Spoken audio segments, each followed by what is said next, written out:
Welcome to special debate. This is Satish. తగ్గని ప్రమాదాలు, పెరుగుతున్న మరణాలతో రహదారులు రక్తమోడుతున్నాయి. రోడ్స్ గీల్స్ జాంతానాయి, తనిఖీలు బేఖాతర్. 10 టీవీ గ్రౌండ్ రిపోర్ట్లో విస్తుపోయే అంశాలు వెలుగు చూశాయి.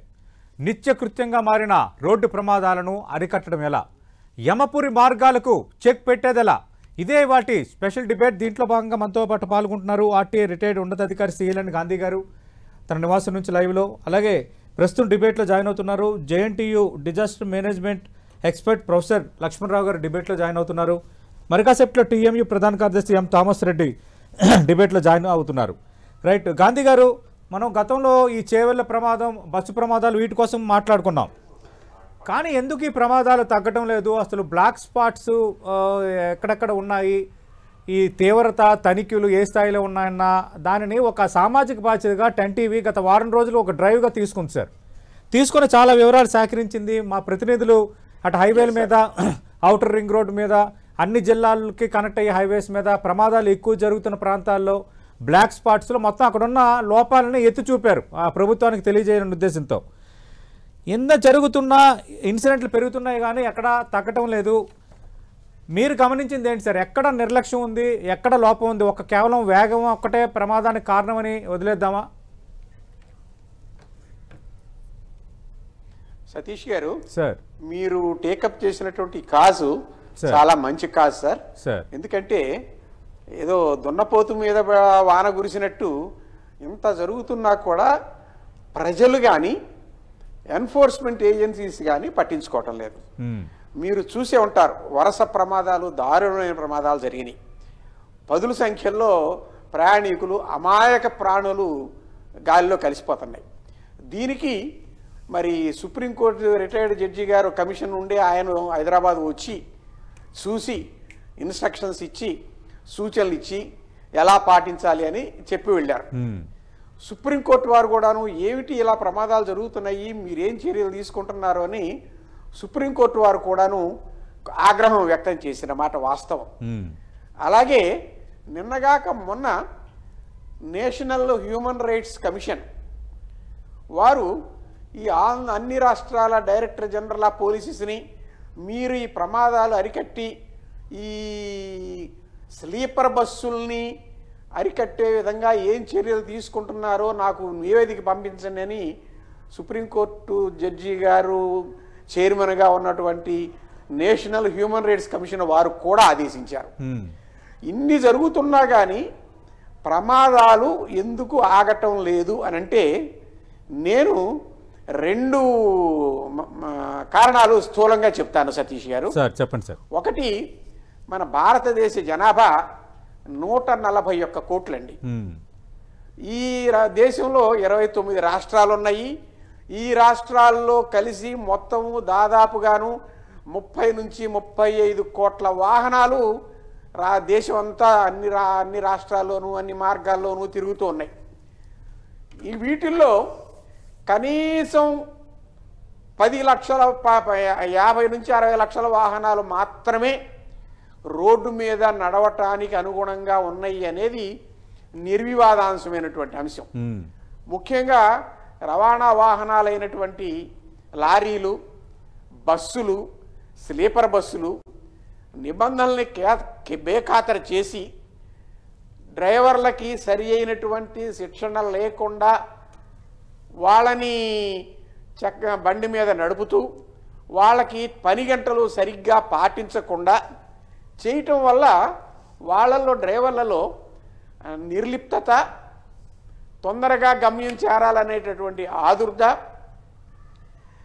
ఇక రకరకాల కారణాల మద్యం సేవించి తాగటం, డ్రైవింగ్ లైసెన్స్ సరిగ్గా లేకుండా ఉండటం, బండిలో ఉండవలసినటువంటి వాహన సామర్థ్య పేపర్లు ఉండకపోవటము, బండిలో ఉండవలసినటువంటి ప్రామాణికమైనటువంటి సామాన్లు అంటే ఎక్విప్మెంట్స్ లేకుండా ఉండటం, ఇవన్నీ కూడాను జమిలిగా ఈ ప్రమాదాలకి కారణాలు అవుతున్నాయి.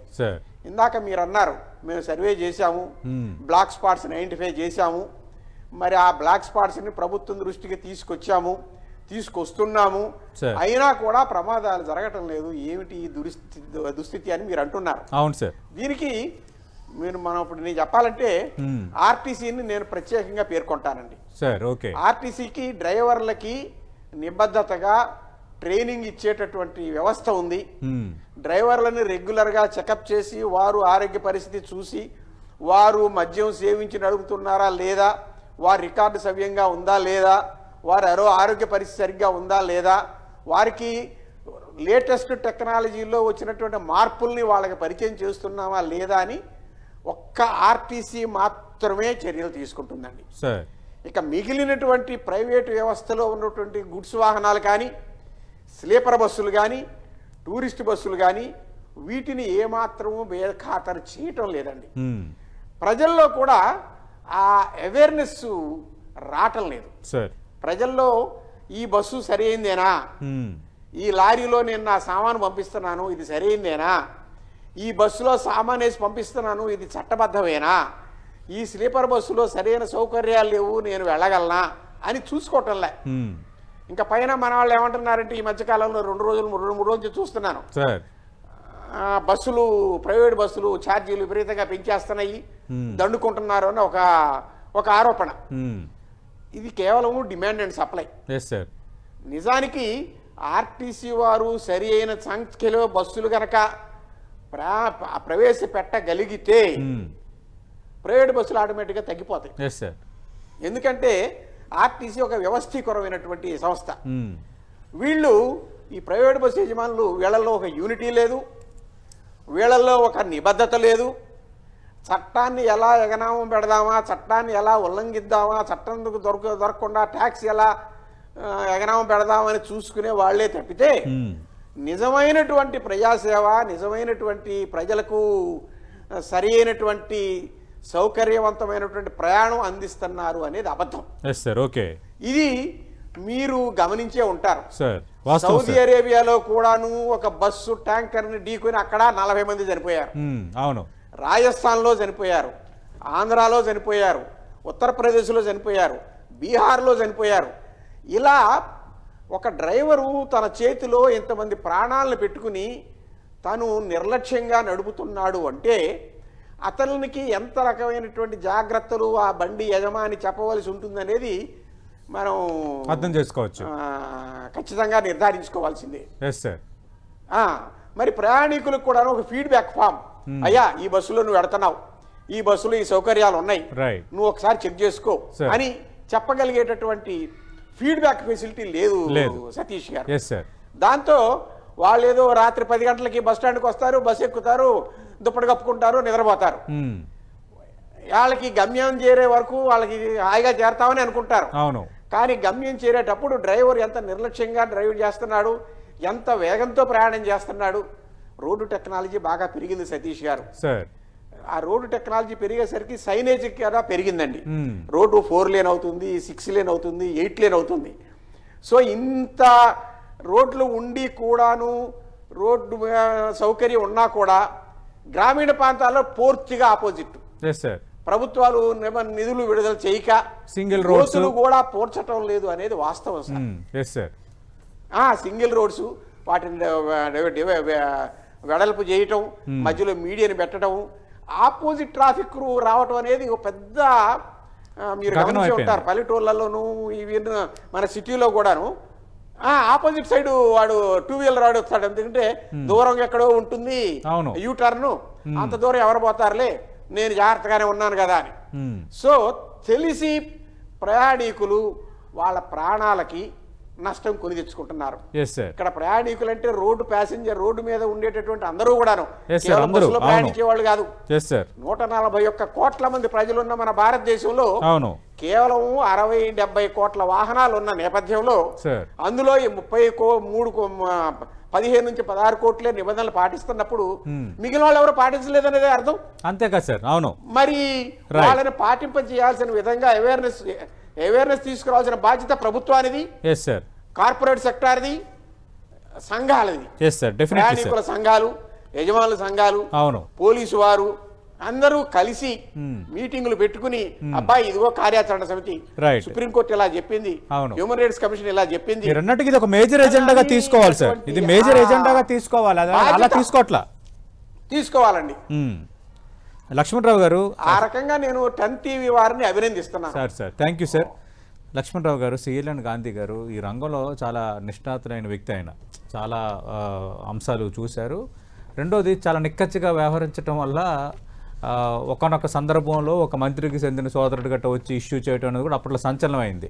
అప్పుడు కూడా నేను రూల్కి కట్టుబడి ఉంటానని చెప్పిన వ్యక్తి. ఆయన చెప్పిన పాయింట్లు చాలా కీలకమైనవి. ఎందుకంటే వ్యవస్థలు ఎలా ఉన్నాయి, ఆర్టీసీలో ఉన్నంతగా చెకింగ్ వ్యవస్థ మిగతా చోట్ల లేదు, ఇష్టానుసారంగా ఉన్నారు, ప్రయాణికులు కూడా మనం గమ్యం చేరితే చాలన్న ఆలోచన చెప్తున్నారని. ఓవరాల్గా మనం చూస్తే గత 5 ఏళ్లలో 1,13,920 రోడ్డు ప్రమాదాలు జరిగితే 42,000 మంది కేవలం 2 తెలుగు రాష్ట్రాల్లోనే చనిపోయిన పరిస్థితి ఉందంటే మనం పరిస్థితి అర్థం చేసుకోవచ్చు. దేశవ్యాప్తంగా 13,000 నిమిషాలకి ఒక మరణం సంభవిస్తుంది సార్. దేశవ్యాప్తంగా 13,795 బ్లాక్ స్పాట్స్ ఉంటే ఆంధ్రప్రదేశ్లో 1,247 బ్లాక్ స్పాట్స్ ఉన్నాయి. అలాగే తెలంగాణ నుంచి కూడా మొత్తం వివరాలు సేకరించాం. తెలంగాణలో అలాగే ఔటర్ రింగ్ రోడ్లో మొత్తం ఈ 2 తెలుగు రాష్ట్రాల్లో మనం పరిస్థితులు చూస్తే తెలంగాణలో 930కి పైగా బ్లాక్ స్పాట్స్ ఉన్నాయి. ఇంకోటి ఏంటంటే ఔటర్ రింగ్ రోడ్ కొంచెం స్పేసియస్ రోడ్డే, కానీ గత ఏడాదిలో 54 ఇన్సిడెంట్లు జరిగాయి, డెత్ కూడా జరిగింది. ఏంటి సార్ ఇప్పుడు మనం ఎట్లా ఇచ్చేయాలి అంటే, రోడ్స్ విస్తరణ అనేది ఒకటి, బ్లాక్ స్పాట్లు గుర్తించడం అనేది ఒకటి, ఇక్కడ ఇది అత్యంత ప్రమాదకరమైన ప్రాంతం అని ఒక బోర్డులు పెడతారు, రెడ్ బోర్డులు, అంటే యాక్సిడెంట్ ప్రోన్ ఏరియా అని. ఇవి సరిపోతాయా? అసలు బస్సుల్లో ఏమున్నాయి, ఏం చెకింగ్ చేస్తున్నారు, లారీలు, ఆ వ్యవస్థల్ని వాటిని ఎట్లా మనం స్ట్రీమ్లో చేయొచ్చు లక్ష్మణరావు గారు? అంటే ఇది బేసిక్గా మనం గమనించాల్సింది, అడ్వాన్స్మెంట్ ఆఫ్ టెక్నాలజీస్ వచ్చినప్పుడు వెహికల్స్ యొక్క ఆపరేషన్ మెయింటెనెన్స్ అనేది చాలా వరకు కంట్రోల్గా ఉంటుంది. లేనివి కొన్ని పర్సంటేజ్ ఆఫ్ వెహికల్స్, లారీస్కి అది కొంత కంట్రోల్ లేకపోయి ఉండొచ్చు, కొంత పాత వెహికల్స్. బట్ ఇక్కడ ప్రాబ్లం ఏంటంటే బ్లాక్ స్పాట్ అనే దాన్ని ఏ విధంగా ఐడెంటిఫై చేస్తున్నాం? Is it with respect to the road జామెట్రిక్సా, ల్యాండ్ యూజా, రైట్ ఆఫ్ వే ఫీచర్స్ని బట్టి చేస్తున్నామా, రోడ్ కండిషన్ బట్టి చేస్తున్నామా అనేది చూడాలి. రెండో అంశము, ఈ యొక్క వెహికల్ ట్రావెల్ చేసే రోడ్ యూజ్ యొక్క బిహేవియర్ ఏ విధంగా ఉంటుంది. గత పాత రోజుల్లో ఏంటంటే ఫిజికల్ డిస్టార్షన్స్, ఫిజికల్ బిహేవియర్స్ మీద రోడ్ యాక్సిడెంట్స్ అనేవి జరిగేవి. కానీ ఈ రోజున మనం గమనించాల్సింది psychological trait, psychological stiff neckness, psychological irregular బిహేవియర్స్ని ట్రాక్ చేసే వ్యవస్థ కావాలా. అంటే ఈ రోజున క్షుణ్ణంగా చెప్పాలి అంటే రోడ్ మీద ఒక కెమెరా సిస్టము 50 మీటర్స్ నుంచి 100 మీటర్ రెజల్యూషన్లో ఏ ట్రైన్ డేటా సెట్ ఇచ్చి కంప్యూటర్ విజన్ ఇమేజ్ ప్రాసెసింగ్ ద్వారా ట్రాక్ చేసుకుంటూ యొక్క డ్రైవర్ యొక్క బిహేవియర్ ఏ విధంగా ఉంది. ఎందుకంటే డ్రైవర్ యొక్క బిహేవియర్ వెహికల్ మీద ఫుట్ ప్రింట్గా అడ్వాన్స్డ్ స్పీడ్స్తో వెళ్తుంది. అదేవిధంగా ఇరెగ్యులర్ బిహేవియర్ అనేది వెహికల్ చూపిస్తుంది అంటే రోడ్ యూజర్ చూపిస్తున్నట్టుగా లెక్క. అంటే ఇక్కడ క్షుణ్ణంగా చూడాలి అంటే fault lies with the psychological behavior of the road users, psychological behavior of the drivers, and psychological irresponsible behaviors of the engineers and the planners. నేను నా ఎక్స్పీరియన్స్, నా అబ్జర్వేషన్ ప్రకారము వెహికల్ సంబంధించిన కండిషన్ ఫెయిల్ అయ్యి యాక్సిడెంట్ అయ్యిందనే దానికన్నా driver misbehaviour వల్ల జరిగిన accidents ఎక్కువ ఉన్నాయి. మీరు ఔటర్ రింగ్ రోడ్ లో చూసుకుంటే ఒక డిస్టెన్స్ జడ్జిమెంట్ అనేది బేసిక్ ప్రాబ్లం అండి. అంటే డిస్టెన్స్ జడ్జిమెంట్ లో ఒక 50 మీటర్స్ 20 మీటర్స్ వరకు మనం జడ్జిమెంట్ ప్రాపర్ గా చేయగలం. కానీ అదే ఒక 50 మీటర్స్ 100 మీటర్స్ అంటే ఒక 120 km/h స్పీడ్ వెళ్తున్నాడు అంటే దర్దాపుగా 50 మీటర్స్ పర్ సెకండ్. అంటే రియాక్షన్ టైంలో దర్దాపుగా 120 మీటర్స్లో అతను ఎదురున్న వెహికల్ యొక్క స్పీడు అది స్టేషన్గా ఉందా, ఆగుందా, స్లోగా వెళ్తుందా, ఇతనికన్నా ఎక్కువ స్పీడ్ వెళ్తుంది చెప్పలేడు. ఆ ప్రాసెస్లో జరుగుతున్న యాక్సిడెంట్స్ ఎక్కువగా జరుగుతున్నాయి. అవి కూడా డ్రైవర్ యొక్క సైకలాజికల్ బిహేవియర్ అని చెప్తాను. దీనికి క్షుణ్ణంగా రోడ్ యాక్సిడెంట్ జరుగుతున్నాయి అంటే ఇది fault lies with engineering failure, second fault lies with the planning failure, third fault lies with the driver behaviour అండి. దీనికి మనం ఆన్లైన్ మానిటరింగ్ పెట్టుకోవాలా, అన్మ్యాన్ కమ్యూనికేషన్ పెట్టాలా. నేను గత ఇంటర్వ్యూస్ లో చెప్పాను, బ్లాక్ బాక్స్ అనేది ఖచ్చితంగా వెహికల్స్ లో పెట్టుకోవాలా, పబ్లిక్ ట్రాన్స్పోర్ట్ వెహికల్స్ లో పెట్టుకోవాలా, తర్వాత ఈ యొక్క హెవీ లోడెడ్ వెహికల్స్ లో పెట్టుకోవాలా. ఓవర్లోడ్ వలన ఏమవుతుందంటే బ్రేకింగ్ డిస్టెన్స్ మారుతుంది. దాని యొక్క ఎయిర్ బ్రేక్స్ ఉండడం వలన వాళ్ళు అడ్వాన్స్డ్ గా వెళ్తున్నప్పుడు, వైలేషన్ వెళ్తున్నప్పుడు యాక్సిడెంట్ జరిగే అవకాశం ఉంటుంది. కాబట్టి ఇది it's a trait between the psychological differential behaviours of the drivers గా మనం చూడాలా. దాన్ని ట్రాక్ చేసే వ్యవస్థ, అన్మ్యాన్ కమ్యూనికేషన్ ఉన్నప్పుడు మనం డ్రైవర్ని నిద్రపోతున్నాడా, పండుకుని లేకపోతే ఎలర్ట్గా ఉన్నాడా, తాగి ఉన్నాడా చూసే కన్నా తను మానిటర్ చేసే వ్యవస్థను పెట్టుకొని తన మిస్బిహేవియర్ ఉన్న రోజున వెంటనే కమ్యూనికేషన్ వెళ్ళే వ్యవస్థ ఉంటుంది. అంటే పెట్రోలింగ్ వెహికల్స్ తిరగాల్సిన పని లేదు. ఒక ఇంటర్నేషనల్ వాళ్ళలో కూడా మీరు యుఎస్ గానీ ఇజ్రాయెల్ ఎక్కడన్నా గానీ ఒక చోట కూర్చొని ఉంటారు అంతే, వాళ్ళకి they will get communication. Like radar గానీ ఎలా వస్తుందో అలా కమ్యూనికేషన్ వస్తుంది, వెంటనే వెహికల్స్ ఆపుతారు. అందరిని స్కానర్ లో ఉంచాలి, డ్రైవర్స్ అందరూ స్కానర్ లో ఉంచాలి సార్, ఎందుకంటే ఇది కామన్ ఏరియా. అవును, రోడ్ అనేది కామన్ ఏరియా. కామన్ ఏరియాలో మిస్బిహేవియర్ ఏంటి, ఇల్లీగల్ పార్కింగ్ ఏంటి, జంక్షన్ 30 మీటర్స్ లోపల వెహికల్స్ ఆపడం ఏంటి, జంక్షన్ లో ఈ యొక్క ల్యాండింగ్ షాప్స్ ఓపెన్ చేయడం ఏంటి, వాళ్ళు ఇచ్చే ట్యాక్స్ కానీ వాళ్ళు ఇచ్చే కరప్షన్ కి లోన్ అయ్యి అధికారులు వాళ్ళు పట్టించుకోకుండా రోడ్ మీద ఫొటోస్ క్లిక్ చేయడం ఏంటి, ఇవన్నీ కూడా ఒక రాంగ్ ప్రాక్టీసెస్ అండి. ఒక రకంగా టెక్నాలజీ వాడుకోవాలా, ఐటీఎస్ టెక్నాలజీ వాడాలా, సొల్యూషన్ ఇవ్వాలని నా ఉద్దేశం. ఎస్ సార్, చాలా వ్యాలిడ్ పాయింట్స్ చెప్పారు. అంటే గాంధీ గారి డ్రైవర్స్ మానిటరింగ్ సంబంధించి కూడా లక్ష్మణరావు గారు కొన్ని అంశాలు చెప్పారు. అంటే స్పెసిఫిక్గా సార్ డ్రైవర్లపై వర్క్ లోడ్ పెరుగుతుందన్నది కొందరు చెప్తున్నది. రెండోది ఈ ఎక్కువ దూరం ఒకే డ్రైవర్తో ప్రయాణం చేస్తున్నారు అనేది రెండోది. 3 వాహనాల ఫిట్నెస్, మొబైల్ డ్రైవింగు, నిర్లక్ష్యపు డ్రైవింగు, మొబైల్ ఇవన్నీ చెప్తున్నారు. మామూలుగా రూల్స్ ఏంటి సార్? ఒక డ్రైవరు కానీ ఒక ప్రైవేట్ బస్సుకు కానీ ఒక డ్రైవరే ఉండాలా, 2 డ్రైవర్లు ఉండే వ్యవస్థ అనేది నిబంధనలోనే ఉందా? దానికి సంబంధించి కొంత క్లారిటీ ఉంది సార్. ప్రభుత్వం వారు లేబర్ కోడ్స్ ఇప్పుడు వచ్చినాయి, అంతకు ముందు కూడాను ఏ భారీ వాహనం డ్రైవర్ కూడాను 8 గంటలకు మించి స్టీరింగ్ వీల్ మీద ప్రయాణం చేయకూడదు.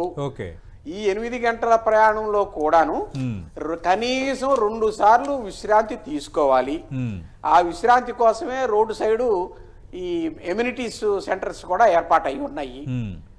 దీనివల్ల డ్రైవర్కి అలర్ట్ చేసే సిస్టమ్ కూడా వచ్చే అవకాశాలు ఉంటాయి. ఇందాక లక్ష్మణరావు గారు చెప్పినట్టుగా ఈ ఎప్పుడైతే డ్రైవరు 8 గంటలకు మించి డ్రైవింగ్ చేస్తున్నాడో అతన్ని అలర్ట్ చేసి ఆ వాహనాన్ని ఆపగలిగేటటువంటి ట్రాకింగ్ సిస్టమ్ ముందు ఉండాలి.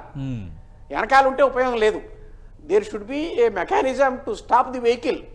The driver is working more than 8 hours because log అవ్వాలి. దాని లాగ్ బుక్ ఉంది, అన్నీ ఉన్నాయండి, చట్టంలో అన్నీ ఉన్నాయి సార్ సతీష్ గారు. కానీ ఇంప్లిమెంటేషన్ లేదు, చిత్తశుద్ధి లేదు. లేనందువల్ల ఇక మిగిలిన జమిలవుతున్నాయి. ఏది? తాగి నడపటం, మొబైల్ ఫోన్తో డ్రైవ్ చేయటం, ఎక్కువ స్పీడ్గా వెళ్ళటం, ఇతర ట్రాఫిక్ను పట్టించుకోకుండా తనదే దారి అని చెప్పేసి తను వెళ్ళటము. మీరు ఓఆర్ఆర్ చూస్తుంటారు, స్పీడ్ లేనేమో కుడి పక్కన ఉంటుంది, హెవీ వెహికల్ లేనేమో ఎడం పక్కన ఉండాలి. కానీ ఈ లారీలు అవి కుడి పక్కన వస్తాయి. అంటే ఆ మాత్రం అవగాహన కూడా కల్పించలేనంతగా మన శిక్షణా వ్యవస్థలు ఉన్నాయి అనేది నా బాధ. మా మోటార్ వెహికల్ డిపార్ట్మెంట్ వారు heavy vehicle driver licence renewal చేయడానికి 2 సంవత్సరాలకు 3 సంవత్సరాలకు ఒకసారి చేస్తారు. చేసినప్పుడు అతనికి ఒక రోజు అతనికి పునశ్చరణ తరగతుల్లో కూర్చోబెడతారు. కూర్చోబెట్టి అతనికి కొత్త టెక్నాలజీలో వచ్చిన మార్పులు, సైనేజ్లో వచ్చిన మార్పులు చెబుతారు. కానీ తూతు మంత్రం అయిపోయిందండి. ఓ సర్టిఫికేట్ ఇస్తారు అంతే, కానీ ఆ డ్రైవర్ పాటిస్తున్నాడా లేదనే మానిటరింగ్ వ్యవస్థ లేదు. అది నేను ఇప్పటికీ ఇందాకే చెప్పాను, ఆర్టీసీని మెచ్చుకుంటాను నేను. They have that system. ఇది ఆర్గనైజర్ సెక్టార్ కాబట్టి, ఇవన్నీ అన్ఆర్గనైజర్ సెక్టార్ కాబట్టి ఎవరికి యూనిటీ లేదు, ఎవరు కూడాను పట్టించుకోరు. నా బండి రోడ్డు మీదకి వెళ్తే చాలు, నా బండి టిక్కెట్లు నిండితే చాలు, నాకు డబ్బులు వస్తే చాలు అని. అసలు కమర్షియల్ గుడ్స్ తీసుకెళ్ళకూడదు అని ప్రైవేట్ బస్సుల్లో వెళ్ళకూడదు అనేది చట్టం అయితే ప్రతి బస్సు వాడు కూడాను కమర్షియల్ లగేజ్ తీసుకెళ్తారు. ఈ రోజున ఈ క్షణం కూడా తీసుకెళ్తున్నారు. అవును, లగేజ్ చేసుకుంటున్నారు. అందులో బ్యాటరీలు ఉంటాయో తెలియదు, గంజాయి ఉంటుందో తెలియదు, ఏముంటాయో మనకు తెలియదు. అదే ప్రయాణికుడు సొంత లగేజ్ అయితే ఇట్ ఈస్ యాక్సెప్టబుల్. అవును, వాళ్ళు తీసుకోరు అట్లాంటి. బయట కమర్షియల్ గుడ్స్ తీసుకున్నారు అంటే అది పూర్తిగా నష్టదాయకమైనటువంటి చర్య. ఓకే, అలా బండి యజమానికి లాభం చేకూర్చవచ్చేమో కానీ అవును, వ్యవస్థకి పూర్తిగా నష్టం కలిగిస్తుంది. అంటే గాంధీ గారు మామూలు హైవేల మీద వెళ్ళేటప్పుడు జరిగినటువంటి కర్నూలులో వేగం పరిమితి ఎంత సార్? యాక్చువల్ గా హైవేల మీద వెళ్ళేటప్పుడు ఆర్టీఏ రూల్స్ ప్రకారం వేగం పరిమితి ఈ ప్రైవేట్ బస్సులు ఎంత వరకు వెళ్ళొచ్చు స్పీడ్? మోటార్ వెహికల్ రెగ్యులేషన్స్ ప్రకారం సార్ నేషనల్ హైవే అయ్యి 4 లేన్ అయితే 100 కిలోమీటర్ల మ్యాక్సిమం సార్. ఓహో, 2 లేన్ అయితే 80 కిలోమీటర్స్ మ్యాక్సిమము. మీడియం నుండి అటు ఒక లేన్ ఇటు ఒక లేన్ ఉంటే 60 కిలోమీటర్లు మ్యాక్సిమం. ఓకే, ఎవరు కూడాను ఈ నిబంధనల్ని పాటించరు. నా బండికి చక్రం ఉంది, నా బండికి యాక్సలరేటర్ ఉంది, నేను దొక్కుతాను, నా బండిలో పెట్రోల్ ఉంది, డీజిల్ ఉంది, నేను పోతాను అని పోతున్నాడు. నేను బండిని 10:30కి ఎక్కాను, ఉదయం 5ంటికి నేను డెస్టినేషన్కి తీసుకెళ్ళాలి, మీరు ఎన్ని చెప్తే ఎట్లాగు, నేను తొందరగా వెళ్ళాలి కదా, మీరు ఆపేసి బళ్ళని చెక్ చేస్తే ఎట్లాగు, ఆపేసి అది లేదు ఇది లేదు అంటే ఎట్లాగు, నేను వెళ్ళాలి కదా అని వీళ్ళు మొదలు పెడతారు. ఈ మధ్య ఏపీలో ఆంధ్ర ప్రైవేటు బస్సుల యజమానుల సంఘం అనేది ఒకటి అనాథరైతుగా ఫామ్ చేసుకుని మమ్మల్ని చర్చలుగా పిలవండి అని వాళ్ళు కోరుకుంటున్నారు. వాళ్ళు చేసే తప్పుడు పనుల గురించి వాళ్ళు మాట్లాడరు, they don't admit, but they want government to invite them for tax. ఎంత దారుణం చూడండి. నీ బస్సును నువ్వు సగ్రగా పెట్టుకోవడం అనేది నువ్వు చేత కాదు, సంఘటితంగా ఉండాలనేది నీకు చేత కాదు, పద్ధతిగా చెప్పాలనేది నీ చేత కాదు, చట్టాన్ని పాటించి ట్యాక్సులు కట్టాలనేది నీ చేత కాదు, ప్రభుత్వం మీద మాత్రం నిందలేసేస్తున్నా, ప్రయాణికుల యొక్క రక్షణని గాలికి వదిలేస్తున్నారు. డెఫినెట్లీ సార్, ఇది అన్ని వ్యవస్థలో ఏం జరుగుతుంది అనేది కళ్ళకు కట్టినట్టుగా చూపిస్తున్నారు. లక్ష్మణరావు గారు, మీరు అడ్వాన్స్డ్ టెక్నాలజీ అంటున్నారు. ఒకటి అడ్వాన్స్డ్ టెక్నాలజీ అనేది ఒకటి, రెండోది ఈ మానిటరింగ్ వ్యవస్థ ఎలా ఉందన్నది రెండోది. ఆర్టీసీ బస్సు ప్రమాదాల్లో కూడా గత ఏడాదిలో 315 మంది తెలంగాణలోనే చనిపోయారు, 754 మంది గాయాలయ్యాయి. ఇక్కడ ఏంటంటే ఓవర్లోడ్ ఇలాంటి కారణాలు తెర ముందుకు వస్తున్నాయి కొన్ని సందర్భాల్లో. రెండోది మీరు అన్నట్టుగా ఈ పర్యవేక్షణ లేకపోవడం అనేది రెండోది. మీరు ఇందాక అన్నారు ఈ బ్లాక్ స్పాట్స్ సరైన రీతిలో లేవనేది, అంటే మీరు గమనించింది ఏంటి? ఇక్కడ బ్లాక్ స్పాట్ అనేది ఒక రోడ్ జామెట్రిక్స్ ప్రకారము ల్యాండ్ యూజ్ ప్రకారం వేరీ అవుతుంది సార్. ఈ బ్లాక్ స్పాట్ని మనము కరువు సరిగ్గా లేకపోవడమనో, రోడ్ సర్ఫేస్ కండిషన్ సరిగ్గా లేకపోవడమనో, లేదా స్టాపింగ్ సైడ్ డిసిషన్ సరిగ్గా లేకపోవడం వల్ల అనేది బ్లాక్ స్పాట్ అనే దానికన్నా ఈ బ్లాక్ స్పాట్ అనేది with reference to driver behaviour ఏ విధంగా మారుతుంది అంటే dynamic mode of assessment and black spot చెప్పాలండి. అంటే బ్లాక్ స్పాట్ అనేది స్థిరంగా ఒక చోట అన్ని వేళలా ఉందనడానికి లేదు. ఎందుకంటే వెహికల్స్ మొబిలిటీ అయ్యే కొద్దీ ఆ ట్రైన్ డేటా సెట్ తీసుకుని ఎక్కడ ఎక్కువ మిస్బిహేవియర్ చేస్తున్నారు, ఎక్కడెక్కడ వయలేషన్ జరుగుతుంది, ఎక్కడెక్కడ నెగిటివిటీ జరుగుతుంది చూసుకొని దాని ప్రకారం చేసుకోవాలి సార్. రెండోది ఓవర్లోడ్ అనేది ఇప్పుడు ఏదో మనకి ఈ కొన్ని ట్రాకర్స్ ఉన్నాయి, యాక్సిల్ లోడ్ అని ఒకటి ఉంది ట్రాకర్, అది ఏదో ఎక్కడి నుంచో హెవెన్ నుంచి వచ్చిన టెక్నాలజీ లాగా కొన్ని చోట్ల పెడుతున్నారు. ఈ రోజున ఎలక్ట్రానిక్ సిస్టమ్ ప్రకారము అది చాలా మినియేచర్ గా కూడా మనం క్యాలిబ్రేట్ చేసుకోవచ్చు. నెంబర్ ఆఫ్ లొకేషన్స్ లో పెట్టుకొని ఓవర్లోడ్ ఉంటే దాని కారణం ఏంటి కనుక్కోవచ్చు. రెండోది ఇప్పుడు colour sensing image processing systems వచ్చినాయి. అంటే లైక్ లిక్విడ్ కానీ సాలిడ్ కానీ అది ఒక గంజాయా లేకపోతే గుట్కానా లేకపోతే ఖైనీనా లేకపోతే ఫ్లామబుల్ ఆయిల్ లేకపోతే బాంబ్ బ్లాస్టింగ్ మెటీరియల్ కూడా ట్రాక్ చేసేది, ఈవెన్ ట్రాక్ చేస్తున్న బ్యాగ్స్ లో కూడా స్కాన్ చేయొచ్చు సార్ మనం. అంటే ఇదేంటంటే ఒక టెక్నాలజీని యాక్సెప్ట్ చేసే అడ్మినిస్ట్రేషన్ కావాలా, టెక్నాలజీని యాక్సెప్ట్ ఇవ్వగలిగే ప్రొఫెషనల్స్ నిజంగా ఉండాలండి. ఎందుకంటే ఏదో డిగ్రీలు తీసుకున్నా మేము ఇంజనీర్ అని చెప్పి ఉన్నాం కాదు, కానీ ఒక ప్రొఫెషనల్ టాలెంట్ ఎగ్జిబిట్ చేసిన రోజున ఈ ప్రాబ్లం సాల్వ్ అవుద్దండి. అంటే ఇల్లీగల్ ట్రాన్స్పోర్ట్, ఓవర్ వెయిట్, తర్వాత ఇరెగ్యులర్ మిస్బిహేవియర్స్ కి అంటే మనము డ్రైవర్స్ దగ్గర ఎలా ఫేస్ రికగ్నిషన్ పెడతామో, ఎమోషన్ రికగ్నిషన్ పెడతామో, GPS పెడతామో, అదే విధంగా లోపల కూడా మనము డ్రైవర్ యొక్క బిహేవియర్ ని ఎగ్జిబిట్ చేసే రైట్. మీరు అన్నట్టు దాన్ని ఒక వ్యవస్థకి అనుసంధానించి ప్రతిరోజు ర్యాండమ్ గా చెక్ చేస్తుండాలి, ఎవరు ఎలా ఉన్నారు, డ్రైవర్ ఎలా తొక్కుతున్నాడు, ఎంత స్పీడ్ లో తొక్కుతున్నాడు. కమాండ్ కంట్రోల్ సెంటర్ పెట్టుకోవాలి. మనకి ఇక్కడ పోలీస్ వ్యవస్థలో కమాండ్ కంట్రోల్ సెంటర్ ఉంది, మొత్తం అన్ని వైపుల సీసీ ఫుటేజ్ లో ఇక్కడ ఒక వ్యవస్థ అనేది పర్యవేక్షిస్తుంది. డిజాస్టర్ మానిటరింగ్ సెంటర్ అది లేదు, ఇందాక గాంధీ గారు ప్రస్తావించింది అది అలాంటి వ్యవస్థలు లేవు. పెట్టుకుంటే దాని నుంచి మంచి సొల్యూషన్ వచ్చిందని నా ఉద్దేశం. Right right. Thank you Gandhi గారు. ఖచ్చితంగా ఈ విషయంలో కొంత సీరియస్గానే వెళ్దామని 10 టీవీ నిర్ణయించింది. ఎందుకంటే చాలా ప్రాణాలు పోతున్నాయి. అటు అవుటర్ రింగ్ రోడ్డు కానీ మిగతా 2 తెలుగు రాష్ట్రాల పరిస్థితి వరకు ముందు కన్ఫైన్ అవుతున్నాము. ఖచ్చితంగా మీరు ఏమైనా సూచనలు అందించారు సార్. ఆ దిశగా ప్రభుత్వాలు చర్యలు తీసుకోవాలి. అలాగే కొత్త టెక్నాలజీని అడాప్ట్ చేసుకోవాలి. మూడోది అసలు డ్రైవర్ల వాళ్ళు వ్యవహార శైలి ఎలా ఉంది, ఒక ప్రైవేట్ వాహనం కానీ ఇంక వేరే వాహనం కానీ ఎంత స్పీడ్లో వెళ్తున్నారని వెంటనే మోనిటరింగ్ చేసే ఒక వ్యవస్థ అనేది, ఒక కమాండ్ కంట్రోల్ రావాలనేది కూడా ఖచ్చితంగా మనం కోరుకుందాం.